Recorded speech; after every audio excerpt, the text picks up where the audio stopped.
Bonjour à tous, bienvenue pour la quotidienne du jeudi 17 décembre. Au sommaire aujourd'hui, place aux élections communales de mars. Cette semaine, honneur au Parti vert libéral de Nyon et à son municipal sortant, Vincent Acker. À Rolle, la course aux élections est aussi lancée avec deux plateformes communes que tout oppose. D'un côté, le Parti socialiste et les Verts, de l'autre, le PLR et les Verts libéraux. Sur notre plateau, premier tour de table avec Lucia Souva et Arthur Petit.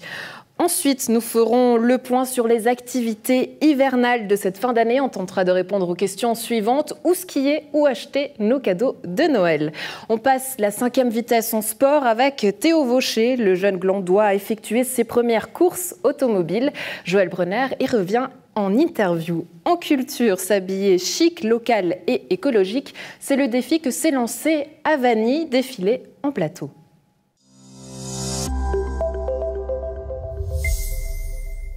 Place aux élections communales de mars. Cette semaine, honneur au Parti vert libéral de Nyon et à son municipal sortant, Vincent Acker. On en parle avec vous, Bernard Hultchi. Bonjour. Bonjour. Merci d'être avec nous. Vous êtes chef de groupe du Parti vert libéral nyonnais. Une place extrêmement convoitée que celle de votre municipal sortant, Vincent Acker. Comment vous expliquez que ce siège soit celui que tout le monde veut? Alors, pour moi, je ne vois pas que ce soit lui particulièrement visé. Pourquoi lui? Moi, ce que je vois, c'est qu'il y a une belle brochette, merci, de candidats, des gens extrêmement compétents, des gens de valeur. Et je peux même dire que pour certains, j'apprécie et j'ai du respect pour eux, tout parti confondu. Simplement qu'il y a plus de candidats que de sièges. Alors évidemment, les places seront chères. Je pense que ce qui colle à Vincent comme étiquette, c'est que c'est les élections 2016 où il arrivait comme petit nouveau, sans expérience et autres, et ça doit lui coller à la peau. Mais maintenant, aujourd'hui, c'est plus le cas. C'est un candidat qui est totalement légitime. Il a fait ses preuves, il suit ses dossiers parfaitement bien, il a géré ses dicastères parfaitement bien.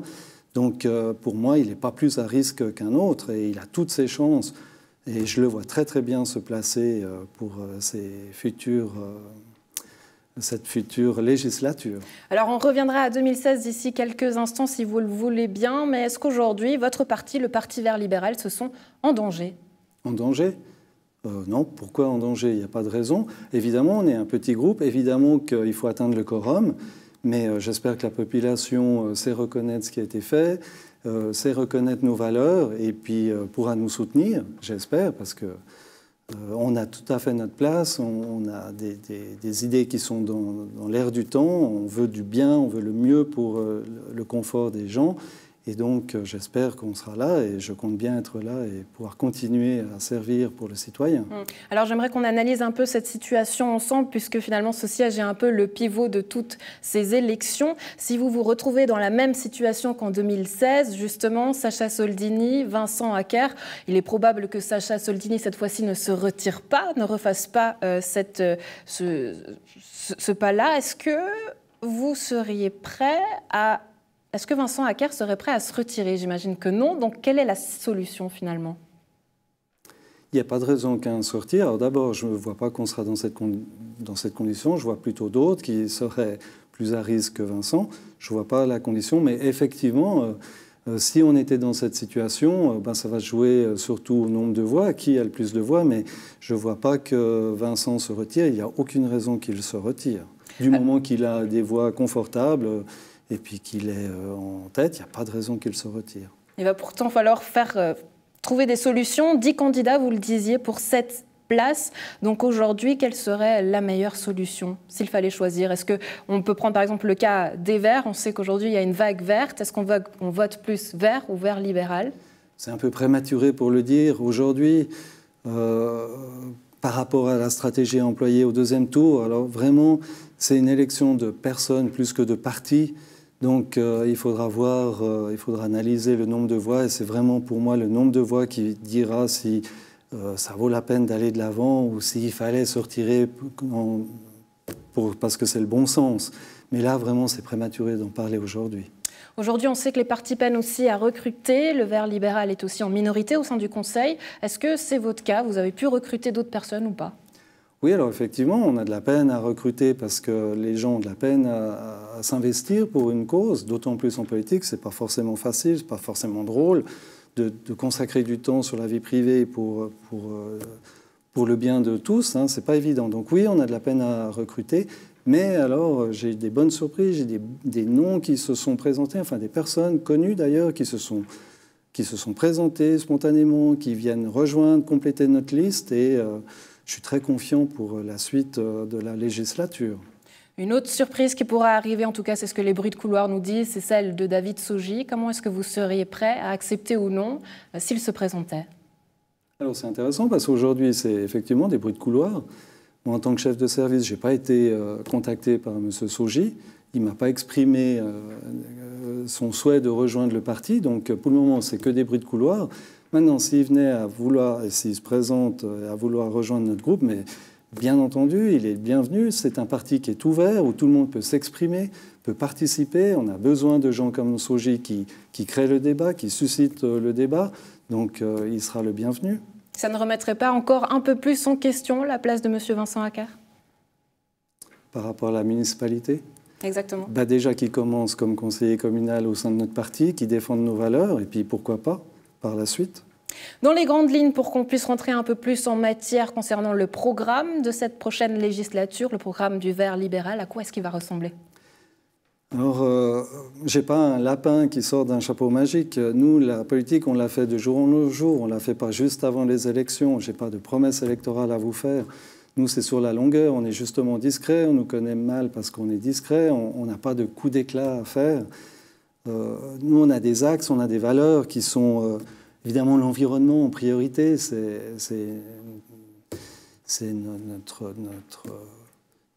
là où on veut agir sur l'énergie renouvelable, sur la bonne utilisation des énergies, sur des circuits courts, ce genre de choses. Alors évidemment, là, M. Acker, il est très très bien placé avec les SI. Il a voulu, il a revendiqué ce dicaster. C'est là où il peut agir. Donc l'énergie, c'est un de nos points forts, enfin un des points qu'on veut défendre. Il y a la société. Nous, on rêve d'une société où tout le monde a sa place, où il y a une égalité homme-femme et vie de famille, travail, où il y a cette égalité, où les gens se sentent bien. Alors on travaille là-dessus en essayant d'aider un peu ce genre de choses. Toute chose qui va dans ce sens est la bienvenue et on le défend. Il y a encore un troisième pilier qui est important pour nous, évidemment, l'économie, c'est important, mais on veut une économie intelligente. On veut pouvoir aider ceux qui en ont besoin, des petites PME, parce que c'est le tissu économique de notre environnement. Donc on veut pouvoir aider les petites sociétés qui puissent être créateurs d'emplois et puis que les gens qui sont des collaborateurs puissent se sentir bien dans l'entreprise. C'est ces trois axes que l'on défend, qui sont nos valeurs, et puis tout projet, tout postulat qui irait dans ce sens, tout préavis qui irait dans ce sens, on va le soutenir, qui vienne d'un côté ou de l'autre de l'échiquier. On a parfois l'impression, en vous écoutant, que c'est aussi des valeurs qui sont prônées par la gauche. Si cette municipalité, justement, basculait du côté gauche tout en gardant votre municipal, Vincent Acker, est-ce que ça serait une solution qui vous conviendrait, malgré du fait d'être de droite? Mais alors, de droite, c'est peut-être que le mot libéral, et encore dans libéral, c'est juste pas faire du bénéfice et du profit, mais juste le droit de créer quelque chose, le droit de démarrer une entreprise. Donc, bien sûr, le projet du moment qui va dans nos valeurs, qu'il soit de droite ou de gauche, on va le défendre de toutes nos forces. C'est pas parce qu'il viendrait de gauche qu'il est mauvais, et c'est pas parce qu'il viendrait de droite qu'on le supporterait plus ou mieux. Non, au contraire, on va faire ce qui correspond à nos valeurs. Et donc oui, la gauche pourrait totalement être un allié, pourquoi pas, ou nous être un allié de la gauche. Bernard Hultchi, chef de groupe du Parti Vert libéral nyonnais, merci beaucoup de nous avoir présenté donc votre candidat sortant, Vincent Acker. Je vous en prie, merci à vous pour l'invitation.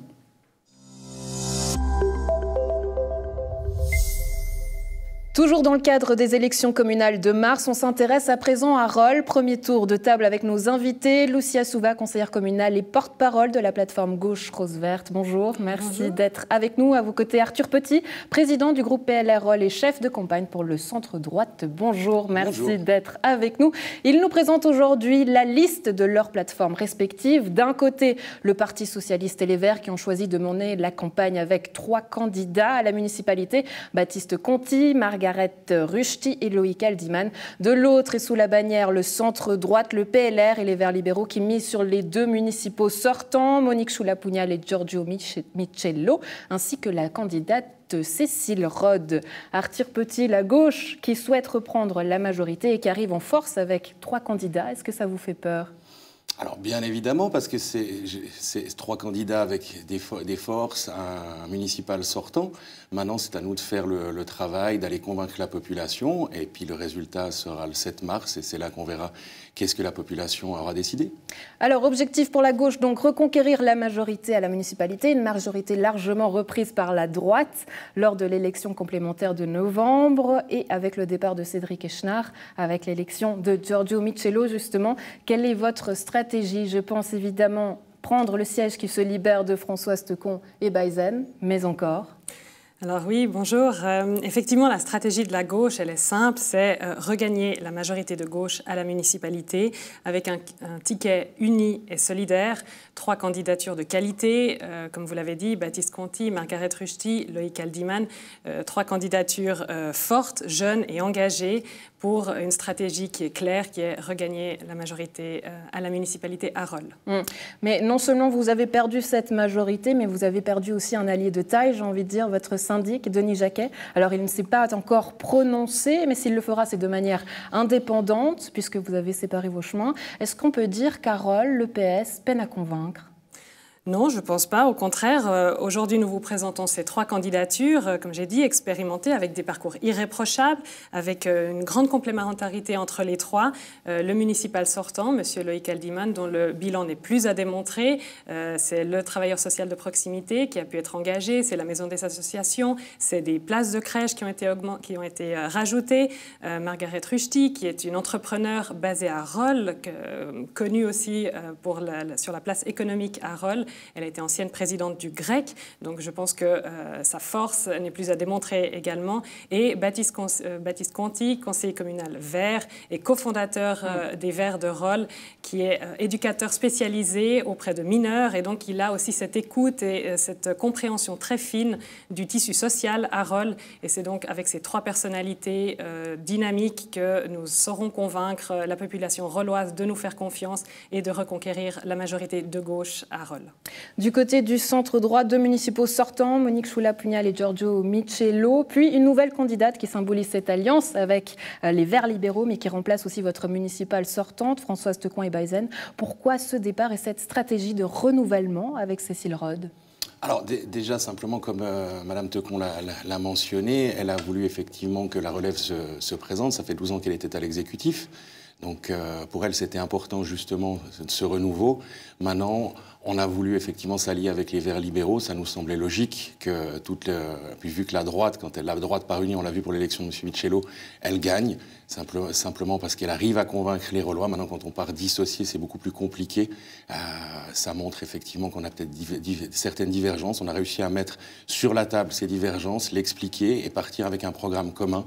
Et on espère vivement, et on est même convaincu qu'on arrivera justement à maintenir cette majorité.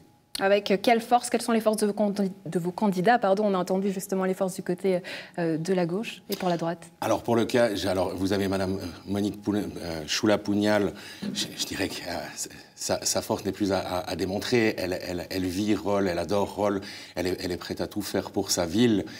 Vous avez M. Michello qui lui est engagé sur tous les fronts sur le point de vue associatif, que ce soit pour le sport, pour les associations locales. Et vous avez effectivement Cécile Rode qui arrive avec sa jeunesse, sa fougue, conseillère communale maintenant depuis toute la législature, ingénieure biomédicale, je veux dire, elle connaît très bien ses dossiers, elle est brillante, elle n'aura aucune peine à convaincre les Rollois. Alors, sachant que le dossier brûlant dans votre commune, c'est évidemment les finances, je pense que vous serez d'accord là-dessus. Si je prends l'exemple du dernier conseil communal, le PLR a perdu un vote qui concernait notamment la participation à la vie à l'initiative SOS Commune et qui entendait modifier la répartition de la facture sociale, et ce, malgré une municipalité de droite et une majorité au législatif. Arthur Petit, comment la droite compte sortir Rolle de cette impasse financière ? Alors, il y a plusieurs aspects. Comme vous le dites, effectivement, il y a ce combat mené par la municipalité depuis plusieurs années, justement pour une juste répartition de la facture sociale. Et il y a la question de la péréquation qui est sur la table. Je veux dire, on a vu effectivement que la municipalité engage en justice contre le canton pour démontrer, je dirais, l'aberration du système actuel. Par rapport à l'initiative SOS Commune, de toute manière, vu la réponse du Conseil d'État sur une interpellation justement du PS par rapport justement à la légitimité de soutenir une initiative pour une municipalité, on n'aurait pas pu le faire. Donc finalement, c'est un mal pour un bien de ne pas l'avoir, je dirais, officiellement soutenu. Maintenant, mais aujourd'hui, sans une hausse d'impôts, est-ce que c'est possible tout ça ? Alors, avant toute hausse d'impôts, je dirais qu'il faut prioriser. Il faut avoir, je dirais, une vue d'ensemble sur les finances. Il faut vraiment, c'est ce que la population attend en cette période de crise. Il semblerait aberrant, je dirais, d'ouvrir l'arrosoir, de lâcher les subventions à tout va, et ensuite justement venir avec une hausse d'impôts pour financer ces nouvelles subventions. La population attend justement une exemplarité, une gestion, je dirais, vraiment à long terme de ces finances qui nous permettra de sortir de cette crise. Est-ce que Giorgio Michello sera prêt à reprendre justement le dossier des finances cette fois-ci ? Alors, je dirais qu'il va falloir d'abord attendre le résultat du 7 mars pour voir effectivement qui sortira vainqueur de cette élection. Et c'est à ce moment-là, je dirais que les dicastères pourront peut-être ou pas être remaniés. Mais il est clair que si la droite devait avoir la majorité, on serait prêt à assumer l'ensemble du dossier des finances. Lucia Suva, au cœur du programme PS, 3 axes majeurs, mais vous ne parlez pas des finances qui sont pourtant au cœur aujourd'hui du problème. Est-ce que le social n'est pas finalement victime de ces conditions financières ? Comment vous le voyez, cette situation ? Alors vous avez très bien fait de poser la question à M. Petit, parce qu'effectivement, la question des finances est une problématique de droite. Nous, ce que nous voyons, c'est que le chemin choisi aujourd'hui par... Mais quelque part, c'est vous passer la patate chaude, parce que cette question des finances, elle concerne tout le monde. La stratégie choisie pour la facture sociale de la droite est vouée à l'échec. Clairement, c'est vendre du vent aux Relois, et c'est leur faire croire qu'ils auront une facture qui sera retranchée, ce qui ne sera probablement pas le cas. Mais nous, ce que nous voulons au sein de la gauche, c'est parler d'avenir, parler positif. Et ce que la plateforme de gauche proposera, c'est de travailler sur la réforme de la péréquation intercommunale. Ce sera l'élément central qui devra être travaillé pour être un outil au service des communes, au service de l'amélioration de la situation financière des communes. Et il faudra donc reconnaître Rolle comme étant une ville-centre et pour cela obtenir les financements qui seront l'équivalent du bassin qui constitue Rolle, le bassin régional de l'ancien district qui est quand même de 15 000 personnes. Et c'est sur cet outil-là qu'il faudra travailler selon la plateforme de gauche. Lucia Suva, Arthur Petit, merci beaucoup de nous avoir présenté donc vos plateformes de gauche et de droite. Pour répétition des candidats justement du côté de la droite vers libéraux et PLR, donc les 2 municipaux sortants, Monique Soula-Pugnal, Giorgio Michello, ainsi que la candidate Cécile Rode. Et pour la gauche, rose verte du côté des candidats, Baptiste Conti, Margaret Ruchti et Loïc Aldiman. Merci beaucoup d'avoir été avec nous. Merci. Merci.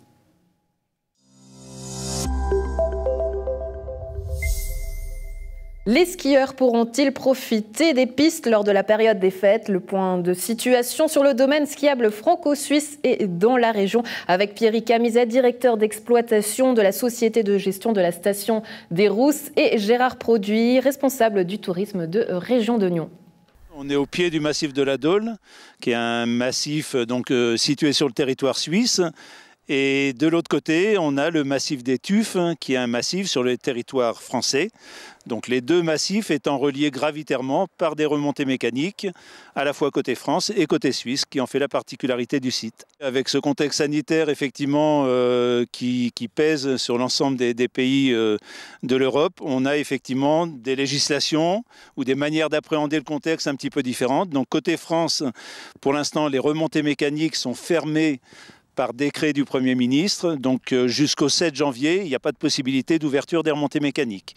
Côté suisse, c'est différent, puisque là, c'est soumis aux autorisations cantonales. Il y a des possibilités d'ouverture, mais qui sont soumises à la validation d'un plan de protection Covid, d'un concept de protection Covid, qui doit être validé par les autorités cantonales. Et c'est l'objet de la réunion qu'on a eue sur site aujourd'hui. Donc, est passé l'état-major de conduite cantonale qui est venu auditer le plan de protection Covid qu'on lui a soumis. Il reste quelques ajustements nécessaires à devoir faire. Il doit remonter ça auprès de ses autorités pour le valider. et donc ensuite nous transmettre cette autorisation. Donc pour l'instant, on est en attente effectivement du retour de l'audit qui a eu lieu aujourd'hui. Alors les points de vigilance sont effectivement liés au regroupement de personnes, donc éviter tout ce qui est concentration. Donc on a travaillé sur les flux aux différents lieux, que ce soit au niveau des points de vente, du stationnement, des remontées mécaniques à l'embarquement, notamment du télésiège principal. Donc il faut respecter les distances. 1,50 m entre chacun, le port du masque qui est obligatoire effectivement sur toutes les remontées mécaniques et tous les points de concentration, et puis beaucoup d'affichage pour appeler les gens à la vigilance, au respect de ces consignes, de manière à ce qu'on puisse préserver la santé de chacun. Ils nous ont dit en tout cas que le plan de protection correspondait tout à fait à ce qui était demandé. On ne va pas devancer ou présager de ce qui va être la possibilité. On espère bien sûr que l'autorisation nous soit transmise, mais encore une fois, on est soumis en deuxième rideau aux possibilités d'enneigement qui sont quelque peu précaires, c'est vrai, en ce moment-là. Le domaine Jura-sur-Léman est un domaine certes alpin. Si toutefois les remontées mécaniques, pour X raisons, ne pouvaient pas ouvrir, il y a tout à fait possibilité d'organiser des pratiques de neige. Les gens qui viennent beaucoup en famille à Noël sont là pour effectivement apprécier les joies de la glisse sous diverses formes. Donc il y aura des pistes de luge, il y a du ski de randonnée possible, des balades en raquettes. Donc en termes de superficie et de nombre de pistes, on sera forcément plus limité. C'est effectivement une frustration pour nous, puisque de gros investissements ont été réalisés cette année de part et d'autre de la frontière, avec donc côté français 2 télésièges qui sont venus, dont celui-ci qui permet de remonter plus facilement en France. Et côté suisse, il y a des investissements qui ont été consentis sur l'aménagement du parking et un futur bâtiment qui devrait s'implanter pour l'an prochain. Ce qu'il faut dire, c'est qu'on le regrette, mais il y avait un abonnement à tarif unique pour l'ensemble du domaine skiable qui va être particulièrement attractif, puisqu'en fait on relie la partie française, la partie suisse, puisque cette année il y a eu la création d'un télésiège. Alors évidemment, compte tenu de la situation sanitaire et de son impact, ça sera principalement le télésiège de la Dôle, mais donc il sera possible de skier sur le secteur suisse.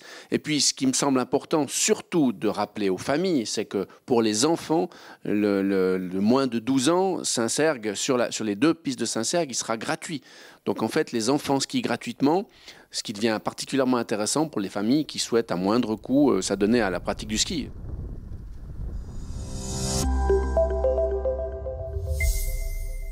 La SIC Nyon et l'Association économique de Gland et Région veillent aux cadeaux de Noël et encouragent bien sûr à la consommation locale durant les fêtes. Petit tour d'horizon en compagnie de nos invités. Vital Follery, porte-parole de la SIC Nyon, bonjour. Bonjour Andrea. Merci d'être avec nous. À nos côtés, Stéphane Fener, président de l'Association économique de Gland et Région, bonjour. Bonjour. Merci d'être là. Alors on va commencer cette discussion avec vous, Vital. Pas de marché de Noël?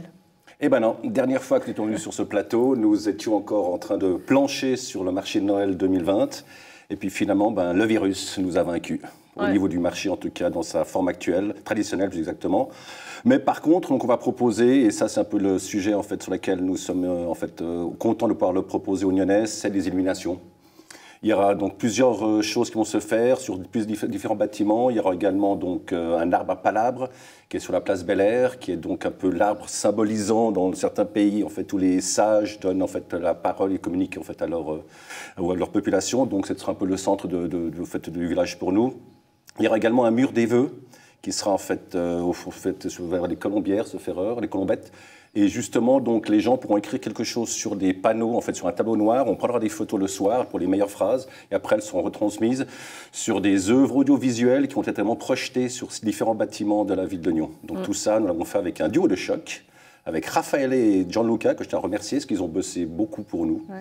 Donc voilà, donc en gros, c'est un peu ces 3-4 choses qui vont se mettre en place pour le marché les animations de Noël. Les animations de Noël, il faut prononcer les choses correctement pour ne pas se faire taper sur les doigts, parce que tout le monde doit prendre ses responsabilités, évidemment. Alors le but, c'est de faire venir des gens dans les commerces, mais finalement, je crois que le besoin n'est pas tant que ça là, puisque votre chiffre d'affaires, par exemple, si on prend votre cas, est en hausse. Alors, il y a des heureusement des domaines d'activité qui fonctionnent bien. Donc, en fait, dans le jeu dans lequel je suis, c'est pas mal du tout, c'est très bien. D'autres, c'est plus compliqué. Donc, c'est vrai qu'il faudra, je pense, faire un bilan en fin d'année, essayer de voir un tout petit peu comment s'est passé l'année 2020 pour certains et qu'il n'y a pas trop de casse. Mais c'est vrai qu'on ne peut quand même pas dire que, en fait, avec le confinement complet était compliqué au mois de mars et avril, mais ce deuxième, en fait, confinement, cette deuxième vague, je veux dire ça comme ça, on n'est pas confiné, mis à part les restaurateurs et les hôteliers à laquelle nous pensons beaucoup. Donc, c'est vrai que pour certains commerces, on peut encore continuer à vivre. Ouais, alors Stéphane Pfenner, forcément vous acquiescez. Avant d'y revenir justement, des marchés de Noël à Gland, vous avez pu en faire sous une formule réduite. Alors c'est la commune qui a fait des marchés, des versions de Noël du marché, d'ailleurs très fort sympathique, avec vraiment une bonne ambiance. Très mignon, et vraiment chaleureux comme ambiance. Ouais. Est-ce que vous souhaitez faire justement d'autres activités pour soutenir ces commerçants ou quelle est votre stratégie pour l'association économique de Gland et Région? Alors, l'association voulait mettre sur pied des animations par quartier, ce qui n'a pas été possible avec ces règles et tous ces changements de règles continus. Mais c'était vraiment l'idée de créer, puisque Gland est étalé en termes géographiques, de créer ces rencontres par quartier et mettre en avant justement les commerces par quartier, les commerces et entreprises. Donc ça, ce sera pour l'année prochaine. Si on revient un peu en arrière, votre association avait créé tout un site de soutien où des bons étaient possibles à l'achat pour ces commerces. Vous aviez également fait un sondage. Ce qu'il en ressort, et c'est très intéressant, c'est que ces commerçants, ils n'ont pas forcément besoin de soutien, mais surtout de visibilité. Tout à fait. Alors c'était très intéressant. C'est un sondage qui a été fait conjointement avec la ville de Gland. Et les résultats étaient surprenants dans le sens où très peu d'aide financière était demandée, mais plutôt de la visibilité. En fait, les commerces en particulier, mais les entreprises en général, recherchent plutôt de la visibilité, recherchent plutôt des solutions innovantes pour leur donner de la visibilité. Vital Follery, j'imagine que c'est un propos que vous rejoignez, puisque la Cicnion a mis en place aussi une série de vidéos qu'elle diffuse sur Internet. Donc cette visibilité, les commerçants en ont besoin. Exactement, tout à fait. C'est fait partie de la communication du comité transitoire de la SIC. Être beaucoup plus visible et donc automatiquement nous prenons en fait avec ça nous prenons nos membres qui ont droit à des mini vidéos en fait quand on les met sur Facebook et également nous en fait on fait en place aussi les fameuses en fait soirées de réseautage que nous avions commencé qui avaient très marché. Là je me répète par rapport à la dernière fois. Mais j'avais quitté le plateau en disant que c'était quelque chose qui allait se recommencer. On espère qu'en 2021, on va pouvoir recommencer rapidement parce qu'il y a beaucoup de succès et on a beaucoup de demandes. On a également donc des nouveaux membres qui viennent à la SIC. Donc on est plutôt maintenant dans une espèce de positif, donc pas les tests. Hein. Je l'ai vu celle-ci. Dans le positif au niveau donc, du nombre d'adhérents donc à la SIC de Nyon. Donc Manor revient aussi, donc ils nous ont contactés. Donc pour l'instant, on fait carton plein par rapport, en fait, je pense aux besoins des commerçants et se regrouper pour être justement tous ensemble dans cette période un peu compliquée. Et solidaire. Et solidaire. De quoi remplir la hotte du Père Noël à bon escient. Vous me disiez quelque chose de très intéressant en préparant cette interview. C'était que l'idée, c'était de faire de Gland un centre commercial virtuel. Expliquez-nous ça. Oui, alors il y a beaucoup de projets, beaucoup d'idées qui sont discutées au sein de la commune, au sein de l'association et conjointement.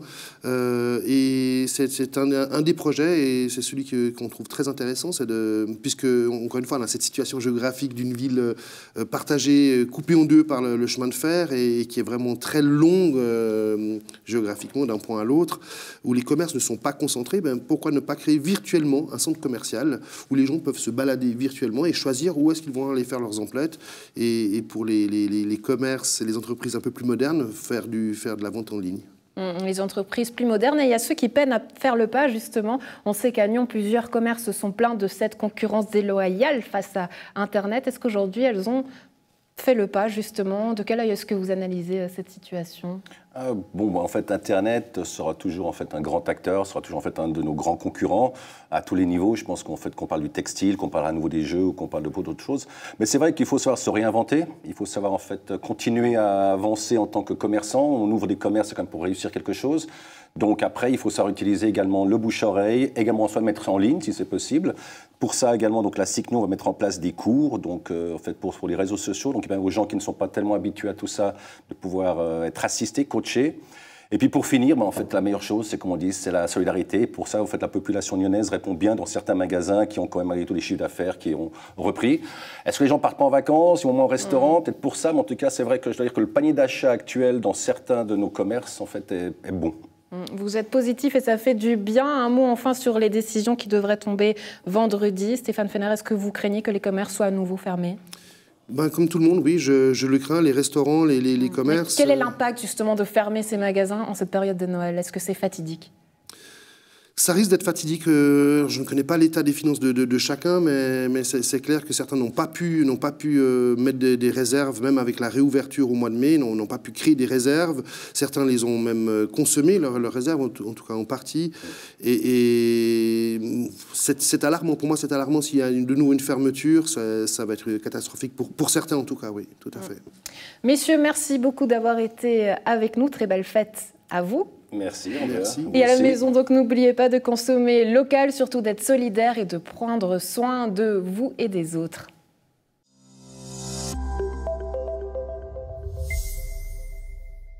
Chez lui, le sport automobile, c'est une histoire de famille. Il a commencé le karting dès l'âge de 8 ans et le week-end dernier, il a disputé sa première course sur monoplace, une première course automobile pour Théo Vaucher. Salut Théo, merci d'être avec nous. Merci pour l'invitation. Théo, tu habites à Gland, tu as maintenant 17 ans. On t'a bercé dans une voiture. Comment est-ce que tout a commencé? Alors, moi j'ai commencé le karting à l'âge de 8 ans. Donc je voulais m'inspirer de mon grand frère, qui lui s'était inspiré de mon père. Et qui, mon père, avait été incinéré dans le milieu par mon grand-père. Et donc, ouais, ça a commencé comme ça. Et ça se passe bien, puisque tu as de nombreuses courses au niveau du karting à ton actif, presque 10 ans de karting que tu effectues en Italie. Quels sont tes plus beaux résultats? J'ai fait une manche du championnat du monde, du coup, cet été. Avec les tout meilleurs pilotes. Qui s'appelle la WSK. Et donc, j'ai réussi déjà à me qualifier aux 2 courses. Donc ça s'est déroulé pendant plus d'une semaine. Donc c'était déjà un défi physique. Avec les fortes chaleurs, c'était assez compliqué. Et puis il fallait être régulier donc chaque jour, vu qu'il y a des manches chaque jour jusqu'au final.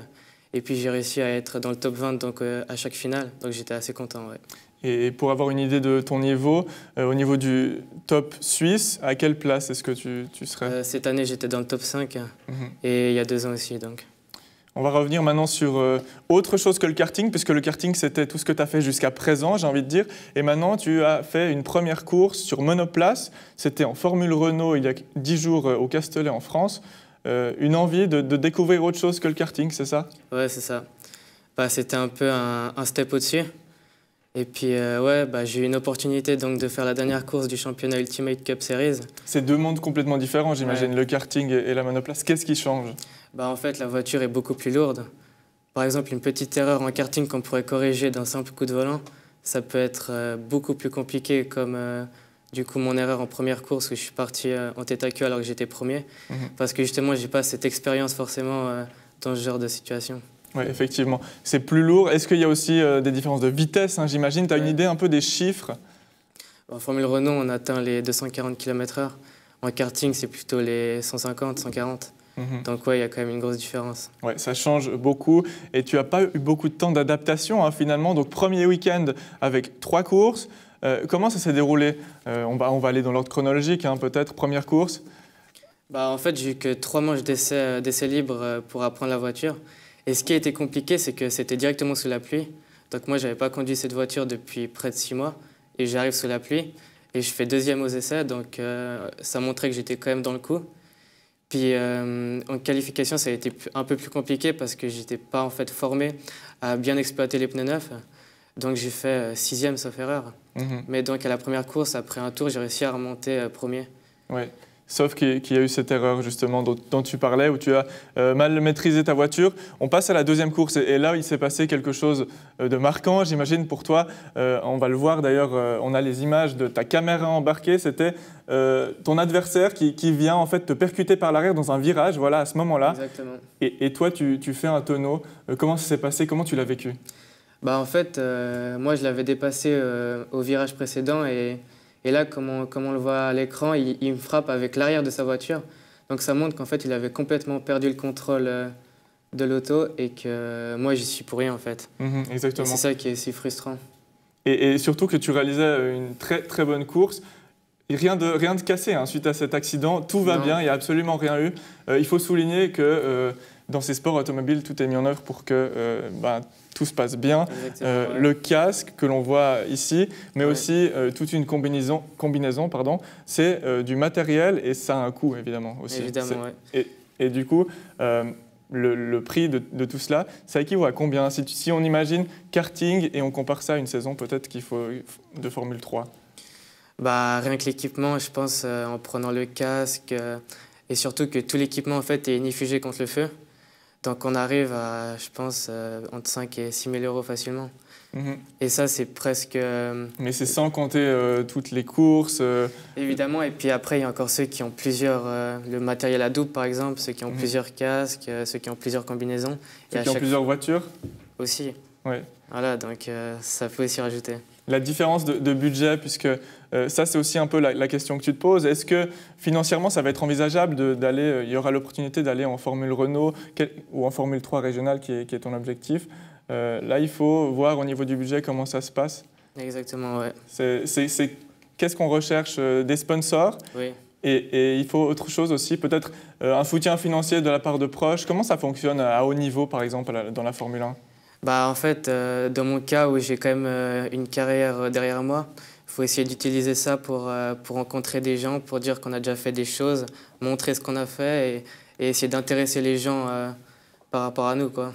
Est-ce que le rêve de tout pilote, c'est pas de faire de la Formule 1? Toi, c'est ton rêve? Quand j'étais plus petit, oui. Après, évidemment, quand on regarde les enjeux financiers, c'est tellement compliqué d'y arriver que c'est une autre question encore. Mais est-ce que ça suffit d'être bon pour arriver en Formule 1? Non. Qu'est-ce qu'il faut? Le budget. Le budget. Et ça sera la question. Mais est-ce que tu penses qu'un Glandois, comme ça, peut arriver un jour au plus haut niveau du sport automobile, finalement? Moi, je pense que oui. Après, bien sûr, il faut un budget qui suit, des sponsors même, et puis le talent. Voilà, le talent, les résultats.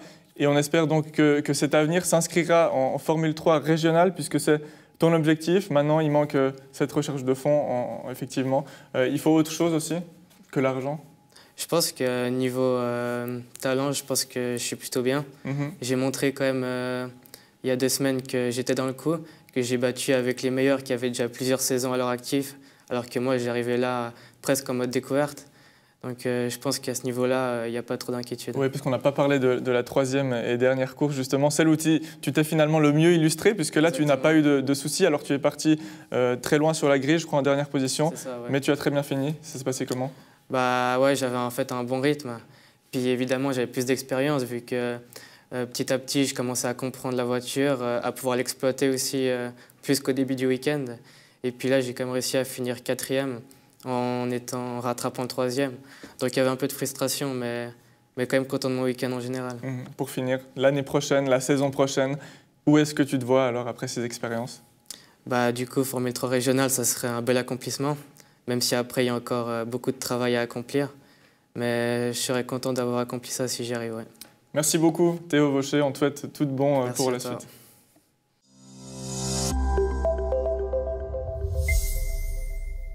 Une griffe élégante, éthique et locale, voilà le pari que s'est lancé Avani, une marque créée par la copétane Delphine Axus en 2018. Avec nous sur le plateau. Delphine, bonjour. Bonjour Andrea. Merci d'être avec nous. Alors le pari, faire du éthique, du local, pourquoi ?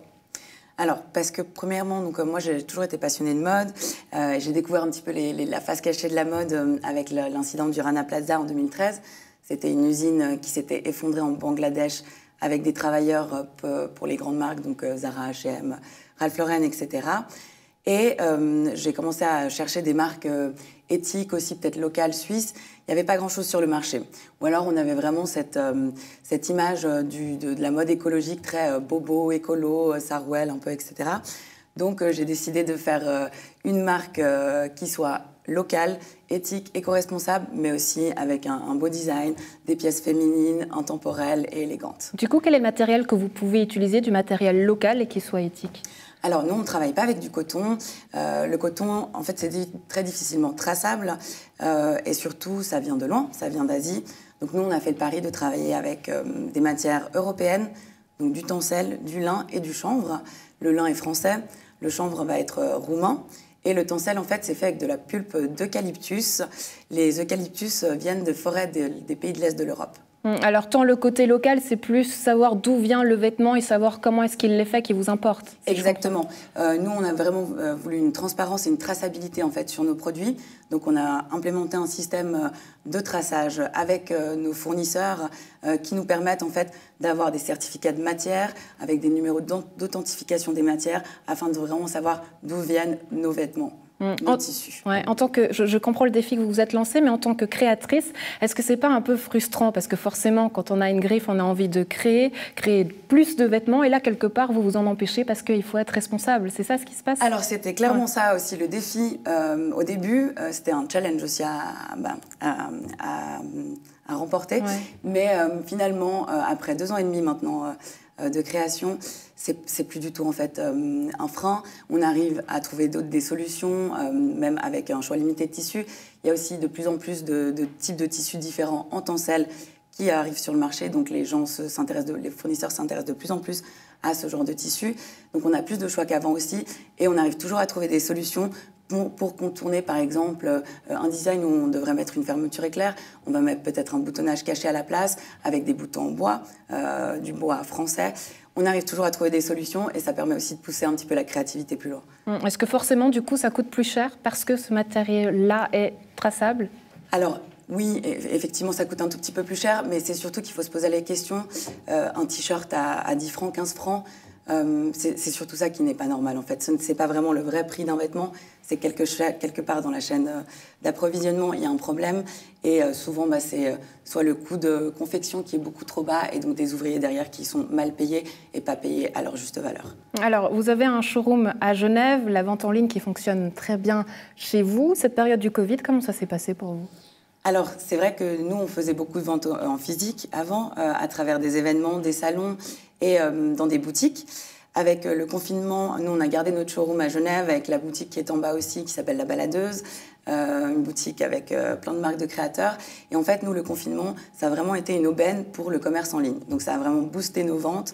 Et donc, maintenant, pour vous donner quelques chiffres, avant, on était plutôt sur du 35% online et le reste offline. Maintenant, on est sur du 70% online et 30% offline. On sait qu'en Suisse, c'est toujours un peu difficile pour les créateurs. Vous, comment vous le vivez, cette situation? Est-ce que vous arrivez justement à faire des liens peut-être avec votre région, Kekopet, trouver du local, des artisans qui soient ici? Alors, c'est vrai que c'est assez difficile. La Suisse n'est pas vraiment un pays pour tout ce qui est création de mode, fournisseurs, artisanat. Mais on arrive quand même, par exemple, à trouver quelques artisans. J'ai trouvé un atelier de sérigraphie pour la prochaine collection à Genève. En plus, c'est un atelier de réinsertion. Donc, on essaye de faire du local aussi le plus possible. Parfois, par contre, pour les ateliers de confection, la Suisse était un petit peu cher, il n'y avait surtout pas le savoir-faire. Donc on est allé à côté, pas très loin, à Lyon. Et donc on est sur un rayon de 200 km pour produire nos vêtements. Delphine Axus, merci beaucoup d'avoir été avec nous, nous avoir présenté à Vanille.